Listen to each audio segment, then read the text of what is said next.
তালিকায়ও নাই, প্যাকেটেও নাই, শুধু আপনার মনের মধ্যে আছে, তাহলে হবে? ইফতারের প্রধান অনুষঙ্গ খেজুরের বিক্রি বেড়েছে। তবে বাজার ঘুরে দেখা যায় অনেক খেজুরের প্যাকেটে নাই আমদানিকারকের স্টিকার বা প্রয়োজনীয় তথ্য। নিয়ম অনুযায়ী আমদানিকৃত খাদ্যপণ্য আমদানিকারকের নাম, ঠিকানা, উৎপাদন ও মেয়াদোত্তীর্ণের তারিখ উল্লেখ থাকা বাধ্যতামূলক। না, আপনার হচ্ছে একটা সিস্টেমে আসতে হবে। এটা যেটা আইনে বলা আছে, আপনাকে যেটা এটার গায়ে তো মূল্য লেখা নাই, এটাতে প্যাকেটজাত পণ্য, মোড়কজাত পণ্য, এখানে মূল্য দিতে হবে। আপনাকে ক্রয় রসিদ সংরক্ষণ করতে হবে, এটা কত টাকায় বিক্রি করবেন তালিকা দিবেন, নাহলে উপরে লিখে দিবেন এটা কি খেজুর, এটার কত মূল্য, এবং সেটা যাতে অবশ্যই যৌক্তিক হয় আপনার ক্রয় মূল্যের সাথে। আপনার বেশি দামে কেনা হলে সেটা আমাদেরকে রসিদ দেখাবেন। আমরা এটাকে কিছু পেয়েছি, এটা গায়ে রেট পান না, কিন্তু আসলে এটা এটা ভোক্তা অধিকার আইনে 37 ধারার একটা অপরাধ। মোড়কজাত বিধিমালা অনুসারে পণ্যের গায়ে এই তথ্যগুলো থাকতে হবে। ঠিক আছে, এখানে আরবিতে লেখা কিংবা যাই লেখা এটা সবাই বুঝবে না কি খেজুর, এটা তো লেখা আছে, হ্যাঁ মেরজুল এটা লেখা আছে, আপনার উৎপাদনের তারিখ, মেয়াদ উত্তীর্ণের তারিখ এবং মূল্য। হ্যাঁ, এগুলোর মতো এটার খুচরা মূল্যটাও থাকতে হবে, এগুলোর মতোই দামটাও থাকতে হবে।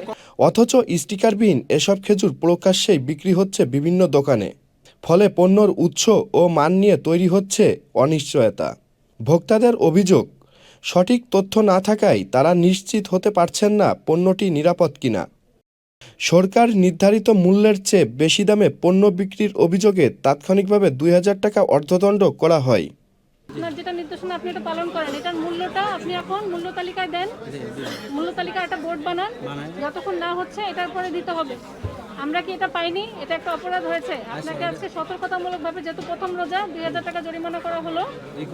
এটা কি রিকোয়েস্ট? এটা তো এটা কোনো জরিমানাই না। শুনেন, খেজুর তো এমন একটা আইটেম, জরিমানা করে না, রিকোয়েস্ট করলাম। শুনেন আজকে থেকে এইগুলা তো আমি বিক্রি নেক্সট হচ্ছে। টাইম আমি এটা ঠিক করে নিব। আমি বললাম না, আমি শুনেন, আমি একটা অপরাধ পেয়েছি, এটা 50,000 টাকা জরিমানা, 1 বছরের কারাদণ্ড। আমি এটা জাস্ট আপনাকে সতর্ক করা, আমরা মুখে বললে আপনারা কখনো ঠিক করেন না, এটাই ফ্যাক্ট। ঠিক আছে, আপনি জনস্বার্থে আপনাকে যেটা জরিমানা করা হয়েছে এটা পরিশোধ করেন, আইনের প্রতি শ্রদ্ধাশীল থেকে এটা ঠিক করবেন, নেক্সট দিন যাতে জরিমানা না হয়। ঠিক আছে, এটা ঠিক করেন। তাকে সংশ্লিষ্ট কর্মকর্তা জানান, অতিরিক্ত দাম আদায়ের যে কোনো চেষ্টা কঠোরভাবে দমন করা হবে। একই সঙ্গে ভোক্তাদের সচেতন হওয়ার আহ্বান জানিয়ে তারা বলেন, পণ্য কেনার আগে লেবেল, উৎপাদন ও মেয়াদোত্তীর্ণের তারিখ অবশ্যই যাচাই করা উচিত। Ejaz Mahmud, channel I. Next level, well done, side by side, fridge.